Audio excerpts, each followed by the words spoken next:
અમદાવાદ મનપાની ચૂંટણીમાં કોંગ્રેસે ઉમેદવાર જાહેર કરવામાં ઉતાવળ કરી. જાહેર કરાયેલા કોંગ્રેસના 3 ઉમેદવારના નામ મતદાર યાદીમાં જ નથી. ઇન્દ્રપુરી, ચાંદલોડિયા અને નવરંગપુરા એક જ ઉમેદવારના નામ મતદાર યાદીમાં જ નહીં. ચાંદલોડિયાના કોંગ્રેસના ઉમેદવાર ચંદ્રકાંત ગજ્જરનું નામ મતદાર યાદીમાં નથી. એવી જ રીતે ઇન્દ્રપુરીના કોંગ્રેસ ઉમેદવાર ધનીબેન જાદવ અને નવરંગપુરાના કોંગ્રેસ ઉમેદવાર ભાવનાબેનનું નામ પણ મતદાર યાદીમાં નથી.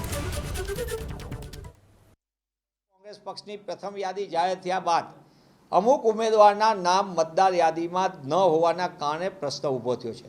પણ હું આપના માધ્યમથી કહેવા માગું છું કે વિધાનસભાની અંદર મતદાર યાદીમાં નામ હોય અને અહીંયા નામ ન આવ્યા હોય તો એ ટેકનિકલ પ્રશ્ન અંગે અમે કાનૂની સલાહ લઈ રહ્યા છીએ. આવો જ્યાં કોઈ પ્રશ્ન છે એનો યથાયોગ્ય સમય નિર્ણય કરવામાં આવશે અને કોઈ જગ્યાએ એવું કોઈ પરિસ્થિતિ ઊભી થશે તો નિશ્ચિતપણે પક્ષ પણ યથા સમયે યોગ્ય નિર્ણય કરીને ઉમેદવારી માટેના જે કોઈ ધારાધોરણો હોય એ બાબતે સંપૂર્ણપણે અમે ધ્યાન રાખીને નિર્ણય કરીશું.